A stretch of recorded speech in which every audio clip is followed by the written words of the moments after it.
nakoze merutse gukora intuze na bahavu wo kuri intuze wo mu mpanga najya nkubwira ububi bw'abantu tukoze ikiganiro none bahavu afata ntuze poste ayishyira kuri Instagram yewe umva ngo ibintu byabaye umuntu ndabazi nyine hari abantu batunzwe n'ishaza bagira abandi ishaza mbese bakumva ko umuntu nta kintu kimwe yageraho.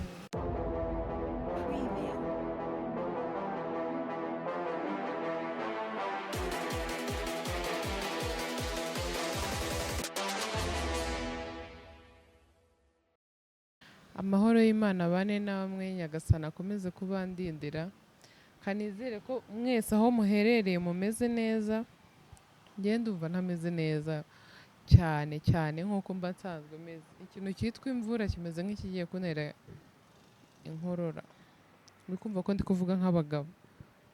Ubu ngubu nshatse nahamagara abantu nkabatuburira nkababwira ukuntu bari kuvugana n'umuntu w'umupapa kandi ari umuntu w'umugore. Ndashimira buri muntu wese uri hano ku bwanjye, muri hano ku bw'urukundo, ntago muba mwabuze abandi bantu mukurikira mureba bihoraho. Ndabashimira byatare. Nshimira message mumpa kuri nimero yanjye no kuri Instagram yanjye n'abantu mba nziranye nabo, namwe muba muziranye nabo muntumaho mukababwira ngo mugende mubwire ngo ndamukunda ngo gutya na gutya, byose bingeraho. Ndabashimira rero namwe munyandikira mukabona ntarasubiza nagaruko mba nabaciye amazi, hari igihe akanya kaba kabaye gatoya gusa mbahoza ku mutima.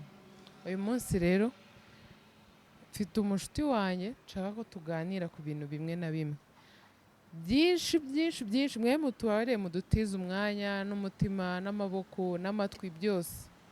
Reka muhe ikaze abibwire ubundi dukomeze. Urakaza neza hano kwa KECAPU mu rugo. Kwa KECAPU ni KECAPU TV show. Ubu kandi yari show nyine buraba ari show. Karakantu azizo ka show uriya. Hari igihe biba biri ngombwa. Rero nahoraga mvuga ati byanze bikunze utarabitangiye ni kuvuga ati ibintu nguca intege bizaza. Bati bizaza. None reba finally ntabwo nari nzi ko nshobora kuzaba umutumirwa wawe kuri show yawe. Hari abantu benshi bataraza hano nyine baba bavuga se ubu ngo biracano nzayijyahora. B'inshuti zanjye ntabwo baba babivuga kubera ko ari urwango, ahubwo nyine hari igihe aba kibitekerezaho cyangwa bitewe n'ukuntu abantu baba baziranye akumva ntabwo nyine biraza neza, kuko uri kumwe n'umushuti wawe mu kintu biba bigusetsa kandi mu by'ukuri ubizi neza ko ibyo bintu abikora neza. So ubu rero ndibaza ko nituza kuganira ubu iby'ubushuti nituza kuzanamo bya bindi byose tuziranyeho turabe tubyihoreye kugira ngo tutaza kubiriza abantu. So ngabibwire noneho dukomeze. Okay, ngewe nitwa Didier Njyayingabo, nanjye mba hano i Kigali, ndi umushuti wa KECAPU mu myaka myinshi cyane ishize, turi inshuti magara cyane. Ibwira abantu nimba wubatse cyangwa utubatse uzaba bari hano ko ari benshi.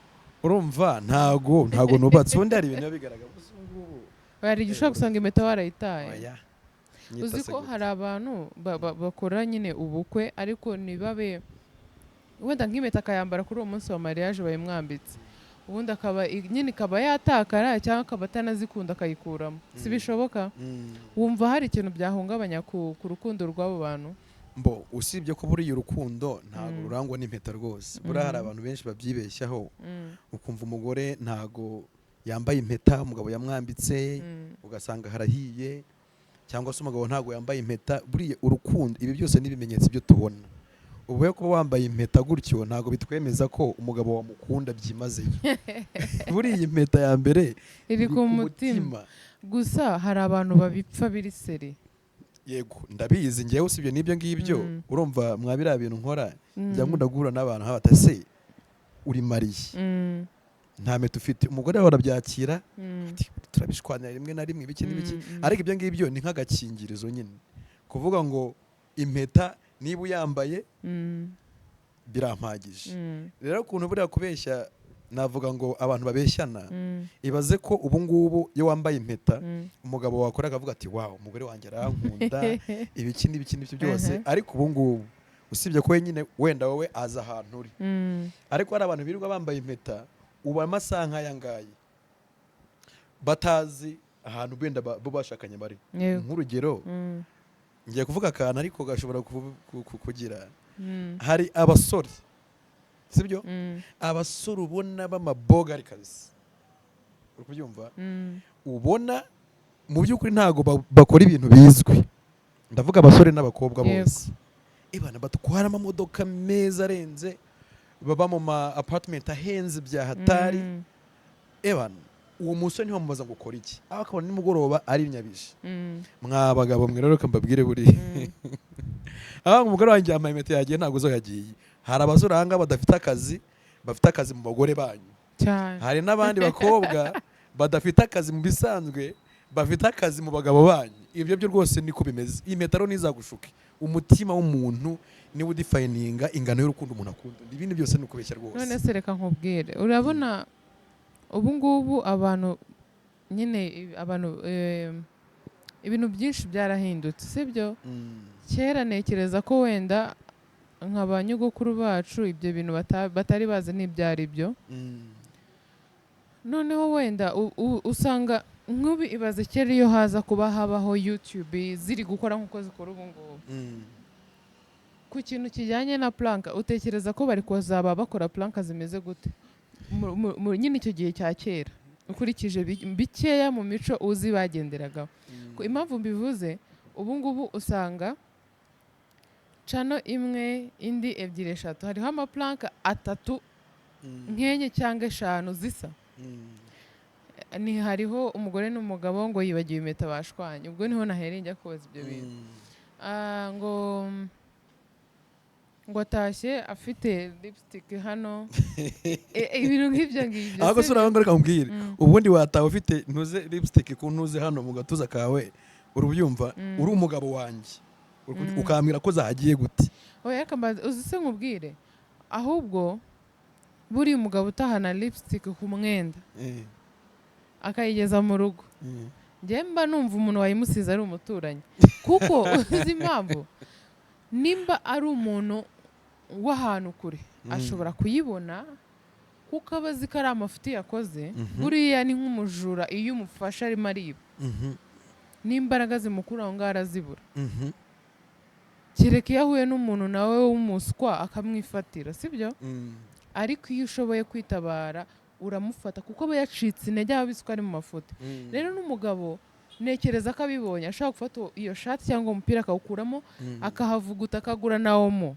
akagura n'amazi aya ngaya asanzwe y'inyange agasukaho akahafura ahubwo wenda akaza gutahana ikizinga kidasobanutse wenda akava ko yimennyeho icyayi cyangwa se ibintu nk'ibyo ariko adafiteho lipstick sibyo rero umugabo ujya kwitahana urumva baba bayimusize ntayibone akenshi yayisigwa nande n'umuturanyi kuko uba usanga ibyo bintu byamubayeho vuba n'ubundi wenda sibyo kuko niba abagabo bafite abagore bafite n'amamodoka niba afite uwo mukobwa bahararanye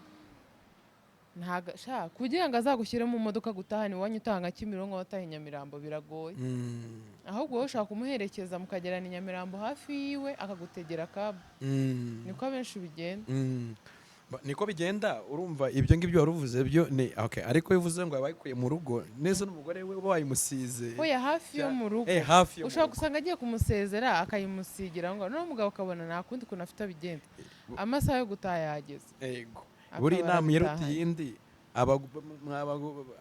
mama badukurikira ngaha abagabo banyu nibajye bataha bajye mbabwira badegaje murebe mu gatuza n'ibintu bimeze sawa ariko navuze bya prank ngewe mbere na mbere hari ikintu gituma nge ntemera prank ndazemera abantu barabikora ariko impamvu ngiye no kubera ko ndi short tempered mbese ndi umuntu ugira reaction iri rapide kandi iri hafi cyane ni ukuvuga ngo kamere yanjye ihora ibiri hafi buriya prank ukambwira nyuma ngo urumva ngo nashaka ntibyaba amahoro ntabwo byamahoro muri make okay reka nkwereke nk'ubu ngubu ufite umukopine sibyo akabigukora akakubwira wenda nabuze imihango nipimye nsanga ndatwite ibintu nk'ibyo ngibyo sibyo wenda bitari biri muri gahunda sibyo ukumva birakuvanzeho ukuntu mubivuganyeho ukuntu kutameze neza nyuma akakubwira ko yari ari kukubeshya kugira ngo arebe ukuntu byakira wakora iki? Mbere na mbere ubu hari ibintu bibiri biri mu aho ngaho bafite umukopine akambwira ngo wenda ngo aratwite nabanza kwibaza ngo ubundi ndyamana nawe mbaye ndyamana nawe byantera ikibazo navuga ati ibintu ko nigeze mbipanga se bimeze gute urumva uba ukora ibyo bintu by'uburaya ubwo n'uburayi ariko se niki cyatuma mpangayika noneho ahubwo byose biteye guhangayika kuko kubimbwira nzi ko tutaryamana birahangayikishije no kubimbwira turyamana birahangayikishije byombi byo mutaryamana wahita ubyumva ko yayikuye ahandi sibyo kimwe nk'uko nabyo ashaka kubipanga akaba azi ko mutaryamana ariko abikubwira ati kubera ko njye nawe tutaryamana wenda nifuje ko bigira gutya mbikora ahandi none havuyemo no gutwita ubwo hahita hazamo kese ebyiri ariko noneho tubare kubwo mwaba muryamana wenda ntimuryamana ariko kadupfe kumva ko muryamana reka mvugire abandi sinivugire reka tugisimbuke none reka twe kugisimbuka reka mvugire abandi kuko bibaho niba bibaye gutyo nk'uko KECAPU yarabivuze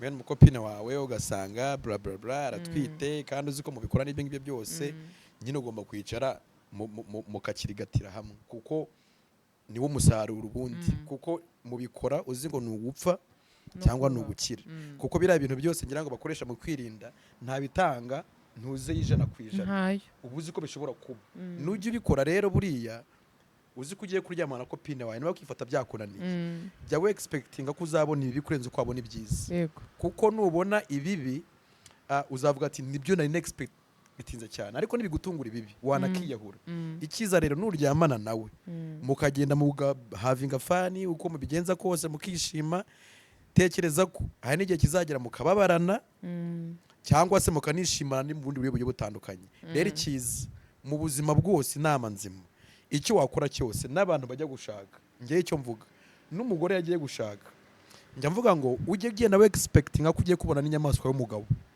kurenza uko kubera iki impamvu hari abantu bagera mu rugo bikaba challenginga cyane bagahura n'ubuzima batigeze be expectinga bikavamo ntuza amadivorce ya hato na hato kuko bagiye bavuga ati ni paradizo tugiyemo none se bwo ugiye wishyizemo ko ugiye kubana n'inyamaswa y'umuntu kandi atari ko bimeze yajya gukora n'ikintu cyiza ntubibone icyo mbivugira ushobora kuvuga ati ngiye kubana n'inyamaswa y'umuntu iyo ugezeyo buryo ugasanga biropoze y'ibyo watekerezaga ubaho neza ariko ugezeyo ugasanga bisa n'ibyo we expectingaga nabwo uba warize kubyakira mbere nese nkubaze keca nk'urugero reba nk'ingabo z'u Rwanda uzi ko ingabo z'u Rwanda wenda zirwanira ku butaka ntago mba nzi kuntu bitandukana bajya kwitoreza ku ibere rya Bigogwe bazaza kurinda umutekano wa hano mu mujyi Kigali birirwa birukanka ku amasayi nibara baki wenda ingabo z'u Rwanda ntago zibirukankaho ariko na zino nkera gutabana n'abandi bose bigiye batandukanye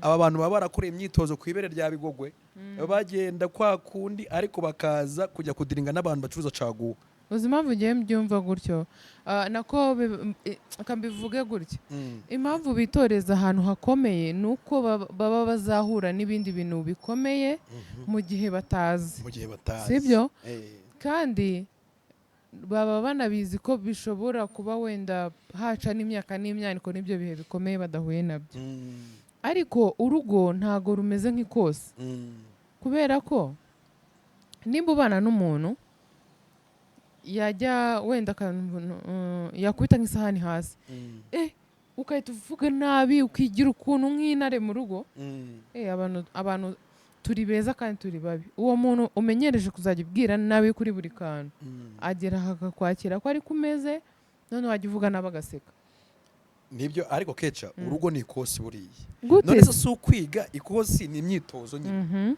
none se iyo ugeze mu rugo ntiwitoza kwakira cyangwa kubana n'imyitwarire y'umugabo wawe reka nkubwire urabyiga pe nawe kandi yiga kubana nawe. Buriya ntabwo abagabo ari bo ngo baba bagoye ngo umugore ngo ni umwana mwiza, aho yanjye ibyo ntabwo mbyemera. Umugore ashobora kuba umwana mubi, umugabo ashobora kuba umuntu mubi, sibyo? Byose birashoboka. Ariko nanone nujya mu rugo rwawe wumva ko ugiye mu ntambara, mana we none hari ntacyo ndabyumva. Reka nkubaze ikibazo, wowe ni iki kintu wabonye kidasanzwe cyagutunguye ukimara kwitoza gusangira n'umugabo wawe, murara ku gitanda kimwe, umva mwogera hamwe, ibintu byose mbese muraziranye? Ni ikintu cyagutunguye ku mugabo wawe utari uzi, ukumva uravuga ati mana nyagasani ibi bintu ni ibiki koko ntigeze mbyita? Ntago biraba nukuri, kubera ko reka nkubwire, njye n'umugabo wanjye tuziranye kuva kera. Kereka aramutse yicaye nk'hano ndi kumureba akayitabura, icyo nicyo kintu cyanungura kuri we. Tuziranye kuva 2009 yenda kurangira. Ndabizi. Rero ibaze kuva icyo gihe ku muntu umuzi, hacamo igihe turaburana, ariko yari azi amakuru yanjye nari nzaye. Ni nk'uko utamujya imbere ngo umubwire ngo neri ngo gutya na gutya, byose arabizi. Bya bindi utekereza ko atazi arabizi. Nanjye bya bindi umuntu ashobora gutekereza ko ntazi kuri we ndabizi. Gusa njye nkunda kuvuga ngo ikintu cyangoye pe kibaho ni ukuva mu rugo nsabye uruhushya, kujya kumubwira ngo ufite gahunda. None urumva ubundi wibana n'umuntu uba ugomba kumubwira ati wenda ejo cyangwa ejo bundi ufite gahunda iyi n'iyi, wenda iyo nta kazi ufite gahoraho ka buri munsi, ufite gahunda iyi n'iyi, nshaka kuzasura umushuti wanjye. Ibyo bintu rero njye numvaga bitabaho, kubera igihe nari maze muri ghetto. Ntago numvaga ko niba ndi umuntu mukuru nje kwa Didiye kumusura, nta muntu navuye mu rugo, nta muntu ngwenda usibye kubwira kana bayi.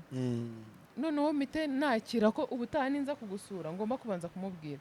Cyangwa se niba nari mfite abashuti b'abahungu, ko niba najyaga mbasura iwabo byararangiye, ubwo niba turi buhure ni muri resitora tukaganira bikarangira. Urumva ibyo bintu kuko uba utabimenyereye bihita bihinduka, sibyo? Yego. Ariko kuvuga ngo ngo mbonye ikintu ngo mise ari ukuntu ubundi iyo mbonye ngiye ikintu kitameze neza nsheshe urumeze, ntago biraba. Okay, ntago biraba. Ubu rero kankubwire, ngiye kukubaza utubazo tubiri kandi utunsubiza. Ariko njye n'utatunsubiza nta kibazo, n'abantu baraba bibona ko mbeshye cyangwa umfukiranye. Ntari. Akabazo ka mbere nakangaga, wabaye muri ghetto igihe kinini cyane, sibyo? Ngiye kukubaza, wasuye n'abahungu kenshi? Oya, ntago nasuye n'abahungu kenshi. Siko mvugiye gutuma mpita ndekera kukubaza, nta bahungu bagusuye? Barahari, ariko si kenshi nyine, ubwo warubajije nabi, ariko barahari. Baragusuye. Neri yaragusuye muri ghetto? Inde? Umugabo nyine. Oya, umugabo wa Igu yaransuye. Yaragusuye? Numva kuno kubivanga. Oya, warumbwiye ngo abahungu ngo benshi ngo baransuye kenshi, ndavuga hoya. Nabyumvise si benshi. Ariko umugabo yaragusuye. Umugabo wanjye yaransuye. Yaragusuye. Noneho mugiye kumpuriza ibi bintu. Ubundi abantu bazi ko abakobwa baba muri ghetto ari indayi. Yego. Nubizi? Noneho ugiye kumpuriza kuba muri mu rukundo, ubundi ubona muri ghetto. Ubu ni ngubango ni uri mu rukundo n'umuntu mbere yuko mujya mu masezerano, musezerane imbere y'Imana no mu mategeko ya leta, mu having sex, mu bese muryamane mbere. Ntago ari byawe, none ni muri rusange. Birashoboka ko mwabikora, sibyo? Ariko tugendeye ku mategeko y'Imana biba ari uburaye, sibyo? Ariko biraneza, ahubwo biraba cyane. Ababikora ngiye ntago mbateye amabuye pe, kuko babikora babizi, sibyo? Ubishoboye warindira icyo gihe kikagera, utabishoboye nuko uba ufite uko ubigenza. Ikindi, kuba muri ghetto ntago bisobanuye uburaye. Hariho abantu bambara bakikwiza amakanzu agera hariya hasi, mo imbere hari ibindi bintu bagondetsemo, bafite akageso kabi hahandi umubona ukavuga ati uriya ni wa wundi, bikagutungura, sibyo? Nk'ubu ngubu reka nkubwire, ni hari nk'umuntu mu kazi kawe ushobora kuba ubona ari nk'umwizerwa, wamutangira ubuhamya ari umwana mwiza pe, ariko hakagira nk'akantu umubonaho ushaka gateye umujinya n'isesemi ku buryo uhita wumva wanamwirukana cyangwa utawumva wasezera. Si bibaho cyane rwose inshuro nyinshi. Rero abantu ntibakabona umuntu ngo bajajinge, ngo bumve ko nguriya ngo nagashobotse, ngo KECAPU yambara ubusa, ngo buriya ngo nagashobotse. Njyewe n'ubusa bavuga nambara ntabwo mbuzi pe, mbona nambara ubusa n'ubusa nyine ntibugaragara. Ariko ibyo nibyo, ibyo uvuze nibyo, ariko ntitwakwirengagiza ko hari abakobwa b'indaya hano hanze n'abahungu, ariko none indaya ubwo ngubwo ni abakiriya bazo, barahari benshi. Ariko utekereza kuba umukobwa afite famiye hano tuvuga afite i Kigali, ngiye nagize ubwoba ku buryo n'umukobwa no guhura nawe hari igihe ngida niruka nkagira ngo anangirira nabi. Umukobwa afite ababyeyi i Kigali, famiye i Kigali barahuzuye, aho ugasanga umukobwa yigize umutwe wigenga y'iterabwoba, ajya gukodesha ghetto yiwe, arihahira, arimenye. Ababyeyi bari hariya ntibaza amakuru yawe, ugasanga umukobwa yigize nk'akabandi kari hariya, ibindi ntabyitayeho. Koko mu by'ukuri tuvugije ukuri, umuntu wananiye ababyeyi akananira abavandimwe n'ibiki byose, wavuga ko ari muri iyo ghetto gukora mwiki? Ari gukora mwiki? Erega wenda hari igihe buriya nanone umwana ugiye gukora uburara akava iwabo, nawe ndamwubaha, akajya kwikodeshereza, nuko aba adashaka gukomeza gutera agahinda iwabo. Nanone umwana ukora ubwo burara se akabasha kwikodeshereza, rame kubaho. Ngereka nkubwire, hari ikintu kimwe, birashoboka nyine uburara n'umuntu buhitamo cyangwa se ibigara bagendamo, kandi n'ubundi biragaruka ko aba yabihisemo, kuko ikigara ugendamo uba waragihisemo. Ahubwo ikintu cya mbere nanga mu buzima bwanjye ni ukumva umuntu akubwiye ngo wowe ngo nta kintu uzigezaho, ujye gutangira akazi ukora. Reka tukabwira abantu, twakomeje kuvuga ngo akazi ukora wagira ngo uteka imitwe turi kubisha. Nta muntu wakubwiye ngo ushanga ibyo bintu ngo ugiyemo ngo ugiye gutwika amafaranga yawe. Urumva abo bose babaho, si n'umwe, si na babiri, si na batatu. Ariko buriya ntuze icyo twita destiny, ubuzima bw'umuntu n'icyo umuntu azaba, buriya kizwi n'Imana yonyine cyane. Abandi bantu buriya we KECAPU nubwo turi inshuti igihe kinini cyane, ntabwo uzi icyo nzaba cyo, nawe ntabwo nzi icyo uzaba cyo. Buriya umuntu wantera ubwoba ari nk'Imana, nubwo itabikora mbizi neza, ikavuga ati Didier wowe ndabizi neza ibintu gukora ntabwo bizakunda, ako kanya nahita mbivamo ntanareba inyuma, kuko bivuzwe n'umuntu ufite ubuzima bwanjye mu kiganza cyiwe. Ariko wowe ube profile waba ufite iyo yose, urwego waba uhagarara urwo rwo rwose, aho waba uva hose simbizi, nta kintu wambwira ngo kinshi intege. Iyo niyo mindset ngengira, abandi ntabwo mbitaho. Urabona nka buriya njya gutangira kiriya kigo, ngira ngo narabiguhamagaye ndakubwira kugira ngo unangire inama, wenda ndanagushimira ko utanciye intege. Ubu yaba waranciye intege nabo ngubu ntago mba naje ahangaha. Ndakubwira nturumva, mfite igitekerezo, ndavuga ati ibi bintu ko mbikozemo igihe kinini, kuki ntagenda ngo nikorere ubwanjye, inshinga ikigo cyigisha abantu indimi mu buryo bw'umwihariko, urumva abantu ubuzima buhinduke. Yego, ndabikubwira uzi inshuro twicaranye tubiganiraho, tujya inama, bikarangira bije kugera ku musaruro mwiza ubu ngubu. Urabizi ko nakubwiraga ntuze challenges, ibibazo ibyo mpura nabyo, ariko muri byose umuntu ufite ntuze ibitekerezo bizima, nta mpamvu yuko Imana itabyigikira. Ikintu cyose watekereza gipfa kuba gihindura ubuzima bw'abantu, utari kwirebaho ubwawe, ukabona ko byanze bikunze hari abantu ushaka gufasha, ntago bishoboka ngo Imana ibere kugushyigikira. Ikindi, iyo uri gukora ikintu ari gishyashya, ntago imbogamizi zibura, abacantege ntibabura. Ikindi noneho ikibazo abantu benshi baba bibaza ku kintu kijyanye no kwiga indimi, hari igihe ahita avuga ngo ubundi hari ikintu nzi mu bantu, ngo niba utaravutse ngo wiga ahantu heza, ngo urwo rurimi ruzamukane, ngo niwagera gute ngo ntabwo warumenya. Ariko mu by'ukuri nzi ko ngewe hano hanze hari abantu benshi, wenda aka kanya ntabwo twabasha kubazana hano ngo bagutangire ubuhamya, bavuge ngo nize aha ngo nari ndi kuri iyi level nza kugera kuri iyi ngiyi ndavuga gutya wenda mbere navugaga gutya sibyo ariko buri umuntu akora ibintu bizima abantu bageraho bakabibona rero nzi ko abenshi bafite iyo myumvire yo kumva ko niba ataragize fondasiyo nziza mu buzima bwe ngo yige neza izo ndimi ageraho akanamenya akaba yumva ko ubu ngubu naza kwiga ari bube ataye umwanya amafaranga ye wowe ubu ngubu ahantu bigeze hari amagambo wakoresha ukamara umuntu impungenge atari n'amagambo gusa sibyo umwanya n'uwawe umbwirira abakunzi bawe reka mbwira abakunzi ba KECAPU buriya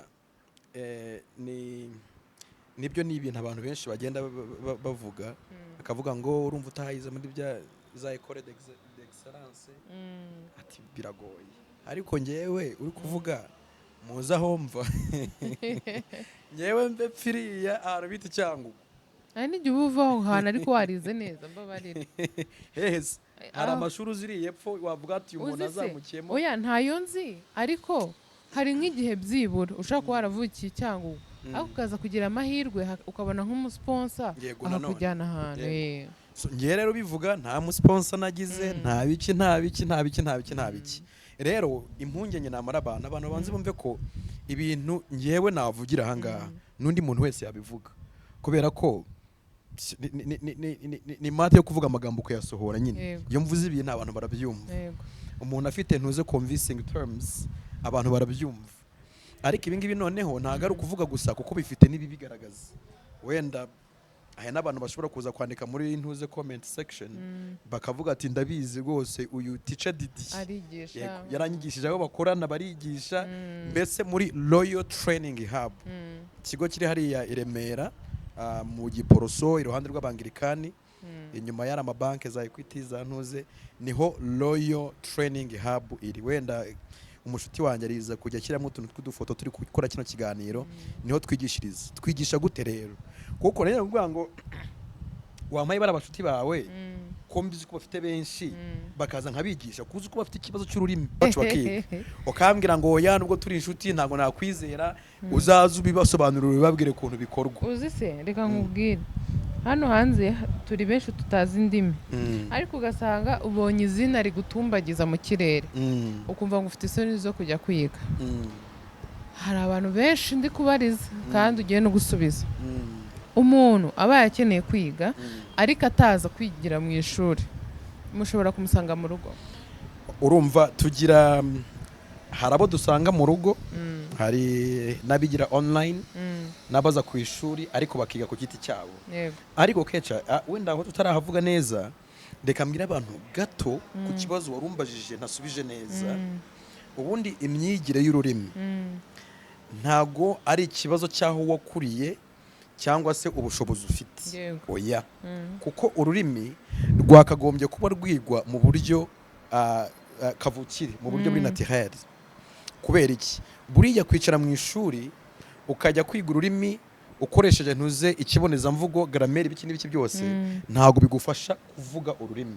ahubwo bigufasha kuboroka ururimi mu mikorere y'abantu bundi hari memories ebyiri umuntu agira iyo twita short term memory na long term memory ntago ndibuze kujyamo cyane kugira ngo bitaza gucanga abantu ariko naho ngaho byose bihera kuvuga ururimi buriya uko tubana hari imvugo nkuziho ukoresha ku buryo nanjye ndi kumwe n'abandi bantu izo mvugo nzikoresha nshatse kuvuga nk'uko ushaka kubivuga nawe mbese ndabifata nkabikuvanaho kandi ntago unyicaza wowe ngo mbwire ngo ngo dore ngo nushaka kuvuga gutya uzajya uvuga gutya ntago ari byo uko numvishe KECAPU avuga nanjye ndi mu bandi bantu niko mvuga bivuze ngo ururimi ni ikintu umuntu afata nk'umuco ni ikintu umuntu kizana ku muntu ntago ari ikintu umuntu aharanira kwa ntago ari ikintu kiramwe imbaraga ngo uvuge ngo reka mpatirize ngo mbifate ngo ibiki n'ibiki oya iyo hatirije biranga rero nuko twigisha iwacu abantu barabizi baze kubyandika twebwe tubyigisha mu buryo buri naturel no kuvuga ngo hari impamvu umwana akura akabanza kuvuga mama na papa cyane kurenza andi magambo azi buriya ari amagambo ntago ari yoroshye mu kinyarwanda oya ahubwo umwana nicyo kintu yumva inshuro nyinshi cyane mu rugo ukamuga ati papa aragukubita mama papa mama akagira akabazi ngo uriya ni papa uyu ni mama. Ntago bishoboka ngo abyitiranye, kandi ntago wajya umubwira ngo uriya bamwita papa subiramo uraninde ni papa hoya bamwita mama. Yarebye ibyo ukora, yarebye uko uvuga, uko muganira, uko birangira bifashe. N'ururimi nuko uko rwigwa rero. Umuntu wavuga ngo ururimi rwakwiga nk'imibare ntago ari byo, ntago ari biology, reka da. Icyo wumvise ngewe mvuga nk'ubu ngubu hari nk'utuntu uzi Igiswahili wenda gatoya nta kibazo oya ukuntu buza bitanze mbwira akantu gatuzi mu Giswahili niyo kawe ari ijambo rimwe gusa. Ni Igiswahili nicyo uzi gusa se niyo kaba akajambo kamwe ako nani ntuneza abantu rwose kuko urabona agaswahili n'akajambo kamwe ngo salama none se ubu salama wayimenye ute ndoyikwigishije? Nukubera guhura n'abantu bakoresha Swahili. Ye kuba salama kavuga tubwo nyine salama ubwo n'ibyo ngibyo nanjye nabifashe. Cyangwa mu Cyongereza nkubwe ngo I love you ntubyumva se? Ndabyumva. Ni amagambo tutatumenyereye kumva kandi. Ni ibintu tumenyereye kumva ku buryo niyo wajya mu cyaro iri yepfo iwacu twakuriye mu cyaro za cyangwa n'umuntu wirirwa w'umuhinzi mu murima utarakandagiye mu ishuri ukamubwira ngo I love you abenshi bavuga ngo I love you too cyangwa ntasubize gutyo. Kubera iki? Babyumva kenshi, biza mu matwi yabo kenshi, birigaruka kenshi nyine. Ni ukuvuga ngo ururimi ni umuco rero buriye. Hanyuma impamvu bikomera buriye umuntu akavuga ati ngewe nagiye kwiga mu mashuri menshi biranga ntago byakunda nyine, kubera ko ururimi ntago ugomba kurwiga mu buryo buri academique. Uburyo buri academique nkuko njabwira abantu twe nta nubwo tubwemera nitubwigishirizamo. Wowe urafata umwana cyangwa umuntu mukuru n'urugero ngiye kukwigisha Icyongereza, okay? Twagiye present perfect tense structure ni ngiyi ni subject tugateranyaho verb bla bla bla bla bla bla bla bla bla bla ngaho umunyeshuri ugenda uzajye kuvuga ntabwo uzavuga kuko nujya kuvuga uzajya ubanza utekereze ngo haryo ubwo ngiye kuvuga wenda I have never seen him ntago ndamubonaho. Ariko iyo ngiyo ni present perfect tense. Ubwo kandi mwarimu ndabyibuka teacher Didier yarambwiye ngo ndajya mfata subject nindangiza nteranyeho uri imbere y'abantu nindangiza nteranyeho verbe nindangiza nteranyeho ibi nibi aha okay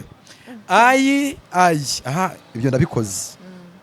Haribwo se have yego ni have. Ndakubwiza ukuri kuzavuga ikintu cyitwa Icyongereza, Igishinwa, Igiswahili bizahora ari inzozi kuri wowe kuko icyo witoza mwarimu ari kukwigisha buriye yagutozaga kuba indorerezi gusa ukareba mwarimu akabivuga ukuba mwabyumvise abanyeshuri yego twabyumvise ni ndamu urugero akabura. Kubera iki? Mwarimu uko ari kukwigisha ari kukwigisha kumva gusa ariko kuvuga ntabwo ari kukwigisha. Niba ikibazo giharara ukuvuga igisubizo ni ukuvuga ntabwo ari ukwandika. Niba ikibazo ari ukwandika igisubizo ni ukwandika ntabwo ari ukuvuga. Mbese ikibazo kiri ni nta gisubizo kiri. Ibyo nkubwiye rwose ndarushye bwira abashuti bazaze nta bindi ndenza uboze niba wabyumvise yuko byafasha. Reka nkwereke kugira ngo nzabe umugabo kubihamya sibyo nanjye nzaza kwiga ahubwo nzajya kwiga ndashaka kusibigisha n'Igishinwa cyane nzaza kwiga Igishinwa, Icyongereza, Igifaransa cyo ntago nakiga reka kindi ni sawa. Igifaransa uzi gukora nk'ino show yawe ukayikora nko mu Gifaransa. Abantu bankurikira benshi ni Abanyarwanda pe ariko ugomba no gutekereza n'abandi bantu, you never know. Reka nkubwire ninangira guteganya kujya kumvisha abantu bo hanze ibyo mvuga ubwo nzaba natangiye kugikoresha. Ariko Igifaransa sinkubeshye ntago nakiga. Ntago wakiga? Sinakiga kuko reka nkubwire kwiga ndabikunda pe. Ngewe n'ubu ngubu mbwira atari ahantu bari kwiga ibi bintu we tuzabyiga amezi 3 ugenda unakore n'aka kanya najya umenye nahamagara nose tuzenga abwira ni mfasha 10,000 undi senkani undi yangangiye kwandikisha nige sibyo. Kwiga ni byiza ariko sinkubeshye Igifaransa kigira utuntu twinshi. Dore kesha dore kibazo nk'ibintu uvuze ubundi twebwe abantu ntabwo bagombye kwitegura kubera ko amahirwe abonetse. Oya ntago wakagombye kwitegura amahirwe akaza witeguye. Rero ntacyo ntago neganya kujya mu Bufaransa. Okay, wenda nushaka kuza kwigishinwa reka nkubwire nk'akantu uza kugira mu rugo ubwire umugabo wawe nyina amenye ko wahuye na Didier yakwigisha akantu kishi kambwira shama ati mugabo wanjye ndagukunda cyane ndagukunda cyane ati wo univuze wo mu gishinwa ni ai ngewe none wavuga inshinga ivuga gukunda ni ai navuga ngo ni wowe nama ngo wo ai ni I love you wo ai ni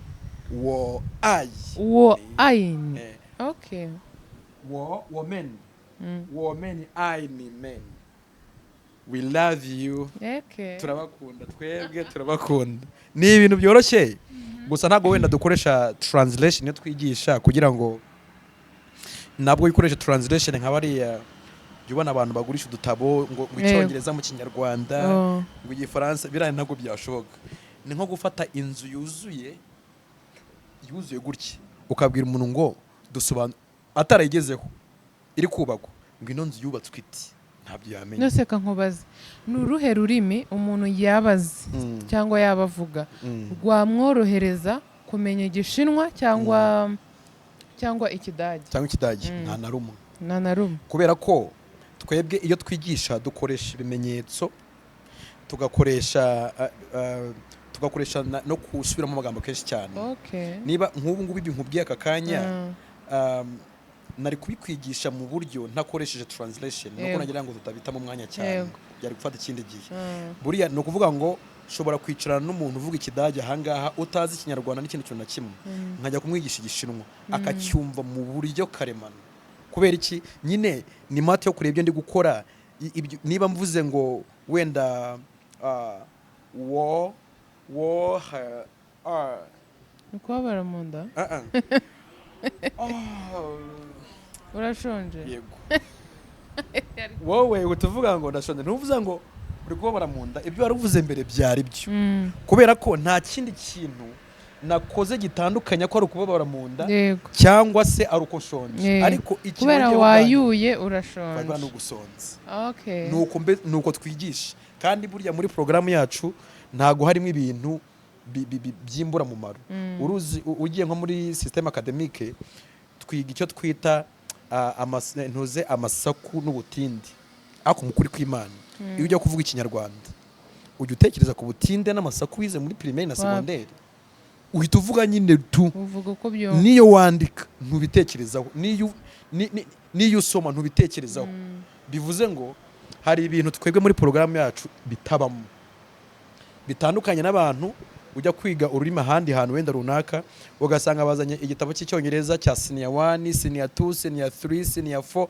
ngo umuntu ushaka kubyiga mu mezi 3 cyangwa 6 agiye kubyiga birangize ntago bizabaho na rimwe ibyo ni ukubeshya ntibizashoboka. Okay ukuntu tugiye kuzabigenza ngewe nzaza kwiga igishinwa n'ikidage nzazana n'umwana wanjye nimara kubimenya nzaza hano imbere ya kamera nge nawe tuvugane igishinwa cyangwa ikidage ikiganiro wenda niba ikiganiro tuzagikora iminota 40 20 tuzayigabanyamo hagati y'izo ndimi ebyiri indi 20 dusobanurira abantu ibyo twavuganaga mba umugabo wo guhamya ko ibyo bintu bikora. Ngiye kukwitaho kuva none kwira amezi 3 ashize utazansebye ahangaha gusa cyangwa njye byica mbishaka si nibyo ngibyo binaba hari kwana byica bishaka kugira ngo mbuze isoko oya mana ngabo ngo hari abantu nakoze merutse gukora intuze na bahavu wono kuri intuze wo mu mpanga najya nkubwira ububi bw'abantu kuko ikiganiro none bahavu afata ntuze poste ayishyira kuri Instagram yewe umva ngo ibintu byabaye umuntu ndabazi nyine hari abantu batunzwe n'ishaza bagira abandi ishaza mbese bakumva ko umuntu nta kintu kimwe yageraho urumva utangira bakwanga ukagerageza bakwanga, ukagera aho ugera bakwanga, intambwe yose uteye abantu bakakurwanya. Hari abantu bateye gutyo kandi mwahura mu nzira akagusekera, Didier wateye imbere, nishimiye ishuri ryawe, Royal Training Hub narayisengeye, reba ahantu igeze kandi nkuzi wowe mbazi. None umuntu ajya muri comment section arandika ngo bantu ngo nawe ngo reka kurata abantu nk'abo ngabo, ngo gute ngo wamamaza abantu, ngo ngiye ngo nagiye kwishyura ngo nagerayo ngo nkwishyura amafaranga yanjye nkamara icyumweru nta mwarimu mbona, ngo ni gute se ngo ujya kwamaza abantu nk'abo ngabo, ngo narize ngo amezi ngo 3 ngo nkavo ntazi no kuvuga. Okay, mpita njya muri comment ndabareba aba bantu, njya kuri profile sanga uwo muntu ndamuzi, ariko ntabwo yarazi ko muzi, sanga ni umuntu sintinya kubivuga, ni umusekreteri wo mu kindi kigo kigisha indimi. Muri kubyumva bitafata izo screenshot bahavu ya mbere umuhamya nabimweretse byose, fata ndabyimprima mbishyira delegiteri w'icyo kigo, ndamubwira nti abasaba abakozi bawe nabatereye ibintu bankoreye, iyo wamamaje uzi ko turi inshuti, iyo wamamaje rwose ntago sinjya ngira ikibazo, ntago ndanabyishimira, ariko izi nyamaswa utunze ahangaha ashobora kugenda umuntu azi ko agiye kwikiranwa n'isi yose, yandike comment ifata umuntu ikamuhindura umuntu mubi, akamwangisha abantu kubera gushaka cheap popularity. Uzi ko ni nk'abantu bafite amaduka acuruza imyenda yegeranye, amasaro, business zihuje, sibyo? Gusa biriya ni ubugoryi. Imana kuri uyu munsi iba yavuze uti ndamuha aya, ndamuha aya, buri muntu wese ufite ukuntu yamugeneye. Ubu ushobora no kumara icyumweru udakoze, ariko mu by'ukuri umunsi wakoze ugakuba inshuro nyinshi kurusha babandi, cyangwa se unayabona ayo ubonye akaba ari Imana yakugeneye, apana kugira umutima mubi, naho ngo amashyara ava abantu bagatangira kujya mu bintu by'ubucawi bidafite epfo na ruguru, kandi mu by'ukuri nta nubwo aba ari byo byiza, ahubwo ni bibi uwo muntu wabikoze yigaye, ni bibi cyane. Ariko muzi abantu baba bafite izo mbaraga wagize zo kujya kwamamaza ni nziza. Abantu benshi ntabwo kwamamaza bazi umumaro wabyo. Niba wowe waragize izo mbaraga bakanagufasha bakagukorera ibyo bagomba kugukorera, umuntu agafata umwanya akajya kwandika igikomenti kiba gipfuye nk'icyo ngicyo, wenda naba nawe yarabivuze ntiyashyiramo n'ibintu biteye isoni, gusa ni bibi kuri business yawe ari kukwangiriza. Hari undi uza akagutuka ukavuga nk'iki kintu duhurira kuki, dupfa isambu, dupfa umugore, dupfa umugabo, bikagucanga. Gusa ibyo ntago bizajya bera bidutungura, kubera ko isi ntago ari mamarayika babamo. Hari abantu byaba byiza bahindutse bakamenya ko umwaca ipfiri undi agace pfiri undi agahigira hirya, ariko turakomeza tukaba abanyarwanda, tugahuza ubunyarwanda, tukaba abavandimwe, tugasangira. Ariko ibintu byo kuzana ibintu nk'ibyo ngibyo umuntu yanagira n'ubwo ko namuhitana, you never know. Cyane n'ubundi hari igihe uhura n'umuntu ukumva nyine ukibaza kwa ndeba nabi ntituziranye, mu by'ukuri hari igihe waba kuzi avuga ngo ikigo ni cya kindi ngo gifite ngo ikigo ngo uzi ukuntu ngo usanga hariyo abantu ngo uzi ukuntu ngo yaraye kugira gutya, ugaca ahantu ukavuga ngo ngo uzi ukuntu ngo kwanuza ngo harimo abakiriya benshi. Yego. Hari igihe usanga abakobwa bafite groupe y'abantu bagera muri 5, 2 muri bo ari abatinda ari abarozi, ari babi. Ntabwo abantu nk'abo babura mu buzima. Hari n'ubangaje abandi bantu afata ibaza umuntu kugira ngo afate abakozi abangaje kugira ngo bahembe, aze ahagarara abona hari akira kigo kiri cyanjye, akabahagarika aho imodoka zisohokera kugira ngo ajye acunga abanyeshuri basohotse, namara ajya babwira ati urumva buriya kwa Didier buriya wapi reka ariko iwacu urumva nyine abanyeshuri hari abana badatekereza, akavuga ati reka tujye hariya, atekereza hafi cyane akabishyura abantu biri guhagaze aho ngaho kugira ngo baze kwangiza business yanjye. Nese n'ugutu umuntu atanakwica kubonye, ahubwo afite umwanya abyiza amahirwe yo kugucisha aho yabikora. Ariko reka nkubwire Didier, Imana yagushyize kuri iyi si niguhitiremo kujya gucuruza imyenda ikaguha imbaraga muri byo, hari impamvu. hari buriya niyo abantu bahangayikishijwe nawe rimwe na rimwe tujye tubikunda nyine babona turi gutera imbere buriya uri gusubira inyuma nta n'uwagufataho umwanya kuraje ngiye kanisabira abantu badukurikira kandi ubushobozi bwose waba ufite ntuzatinye uratubwira nimero umuntu yahamagaraho ku buryo ashaka kubwira ati wenda ngiye amafaranga nayabona muri ibi byiciro gutya na gutya ahubwo ikindi kintu nakubajije urabona hari ukuntu umuntu aba afite umwana ariko icyongereza cyo ku ishuri kidahagije aba akeneye nk'undi muntu umufasha hari igihe uba udashaka wenda hari n'igihe uba usanga ku ishuri ntabo bafite bari buze kuza kumufasha hari n'ababyeyi badakunda ko abo ku ishuri baza bakabafasha ko n'ubundi amwigisha bya bindi yabigishije cyangwa se akamuha ibyo ejo baziga umwana akajya amera nk'aho baba bamukopeza nabyo murabikora mushobora gusanga umwana mu rugo mukamufasha yego urumva usibye no kuba twamusanga mu rugo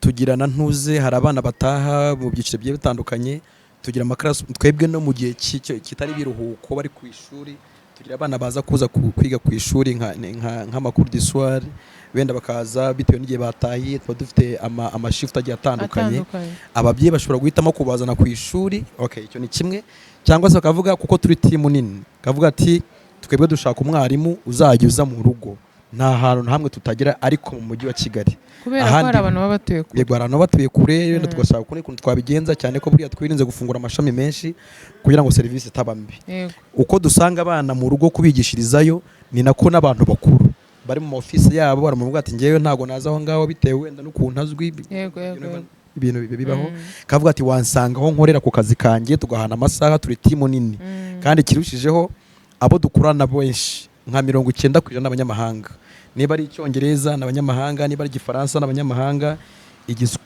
igiswahili ntagara abanyamahanga ariko bakuriye mu bihugu bivuga igiswahili cyane so uravuga ati ngenda gukeneye hano masaha cyangwa se akanahinduka bitewe n'impamvu ubitumenyesha mbere tukagupangira tukagusanga muri office yawe tukagusanga mu rugo cyangwa se ukaza ku ishuri ni wowe uhitamo kandi si wenda hari abantu bazi serivisi dutanga rwose ntago nkunda kuvuga ibintu byinshi cyane biba byiza umuntu yageze kuri tele ikindi ntago ari indimi gusa nubwo ariho twibanda cyane ariko hari abantu bakenera nk'ibizamini urabona hari ibintu byita za TOEFL IELTS bino bintu abantu bakenera kugira ngo bajye kwiga hanze cyangwa bajye gukora hanze nyine izi certificate barazisabwa izo nazo tugufasha kuzibona rwose mu buryo bwihuse cyane none ko abantu baje hano hanze hari abantu bigize abateka mutwe muri ibi bintu byo kujya hanze ugasanga ngo afite company ngo agufasha ngo kujya kwiga ngo agufasha gushaka akazi cyangwa ishuri ngo ujye kwiga hanze urumva hari amafaranga ibyangombwa bimwe na bimwe babanza kugushakira ibyo bintu mu by'ukuri agashinga company abizi neza ko agiye kurya amafaranga y'abanyarwanda yego akayishinga agakora ayo mafaranga akayabona menshi ariko akaba azi n'ukuntu uramutse ugiye kumurega muri leta bigenda nkibaza ntabwo babanza bakiga uburyo ibyo bintu niba bigeze aho kuba icyaha uburyo bigenzwamo noneho agafungura iyo business ashaka kurya amafaranga y'abantu kuko aba ari benshi babikeneye barayabona ese ko abenshi nyine n'ubundi bipfa hari n'abashuti banjye babiri nabo byagenze gutyo mwebwe ibyo mukora nta muntu urumva yavuze ngo mwamutuburiye ntago iyo bigeze aho bidakunda hari amafaranga yatanze arayasubizwa bigenda bite ubundi ni serivisi ebyiri zitandukanye twebwe ntago ntidufite company twara abantu hanze kwiga oya abantu bajya gukorana n'amakampani atwara abantu hanze kwiga cyangwa gukorayo twebwe baza baje kudusaba certificates zino za TOEFL za IELTS za DELF twebwe ntago tujya mu bintu byo kuvuga ngo tugiye gukohereza muri Canada tugiye gukohereza si bitureba ubwo bakorana n'abandi bantu twicyo tugufasha baravuga ati ngewe nkeneye ino certificate ahubwo abantu badushinza kuvuga ngo ese izo certificate koko iyo mubahuguye barazikorera bakazibona igisubizo ni yego ariko ibijyanye no kuvuga ngo tuzakugera muri Canada oya twebwe si ibyacu rwose aho ni bo gusa nari bikubajije muri rusange kuko urumva bijya guhura nubwo wenda atari 100% ariko nibaza kugira ngo bayibone biga igihe kingana gute? certificate kugira ngo bayibone hari uwiga ukwezi kumwe cyangwa amezi abiri bitewe na niveau ariho. Okay. Ariko indimi zo mu busanzwe kwiga indimi muri rusange icyongereza igifaransa ni amezi 3 cyangwa 6 bitewe na niveau umuntu ariho. Ariko icyo warubaje muri rusange abo bantu nk'abo bariho ntibazanabura kuvaho. Icyo bisaba nuko abantu baba abanyabwenge nanone. Umuntu yubona umuntu aragaye gutuburira buriya ni nk'umukobwa n'umusore bahararanye mu rukundo. Banakubwira ngo wewe babanye n'umuntu imyaka 5 mufiansanya ngo hanyuma ugeze mu rugo araguhindukanya. Ariko guhindukanya ati umuntu mwabanye imyaka 5 muri mu rukundo umuzi umusura mugenda musambana ko mwabikoze musohokana mujyana hanze uri kubyumva ngo none ugeze mu rugo ngo yahindutse gute ko wabonye kera ukabyirengagiza. Nibyo bibaho, hari abantu babona ingeso y'umuntu nyine akayima amaso ariko mu by'ukuri yayibonye, noneho kubera ko mubana mu buzima bwa buri munsi kumva bitangiye kukugora cyane. Ariko n'ubundi uko wabyirengagije na mbere komeza ubyirengagize. Yego wari wambaje nimero ubwo nicyo tugiye gusorezaho. Nimero abantu bashobora kudusangaho kuri WhatsApp ndetse no guhamagara byose. Mwaduhamagara kuri 07 82 2 4 964. Reka nsubiremo 07 82 2 4 964.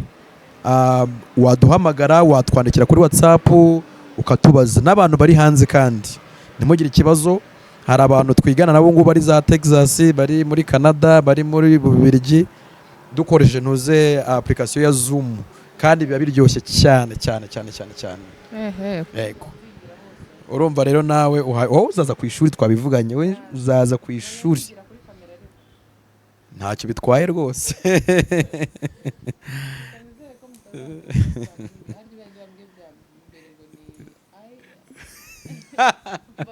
Ntabwo wahita ubundi kwiga ni uguhozaho nyine, niyo mpamvu amasomo yacu agenda yisubiramo byibuze turivaho inshuro 7.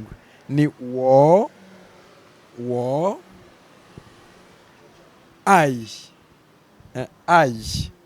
wo ai ni wo ai ni. Reka ngushimire cyane wakoze. Hari hakigiye tutabona nawe twagomba kuganira tukanavuga no kuri business yiwe. Ni byiza gufatanya mu buzima. Ejo bundi urumva nanjye nzajya kwiga mfashe mufatiyo nimero mumusobanuze. Ndabizi hari abana benshi bakeneye kwiga izo ndimi. Biba byiza iyo umwana afite izindi ndimi ziri inyuma y'igifaransa n'icyongereza bari kujya gukorana na bari abantu batazi n'icyongereza, kandi iyo uzizi nabyo ni fondasiyo y'ubuzima. Wakoze, nizere ko nzagaruka. Ni muri ntuze haragiye abantu bavuga ati bundi bakeneye gukora nka research barebe n'icyo kigo kibaho. Bajya kuri Google, bajya kuri Instagram, bajya kuri Facebook, bajya kuri YouTube, hose ni Royal Training Hub. Aho urajya hose uradusanga iyo dukurikirana. Uzongera untumire vuba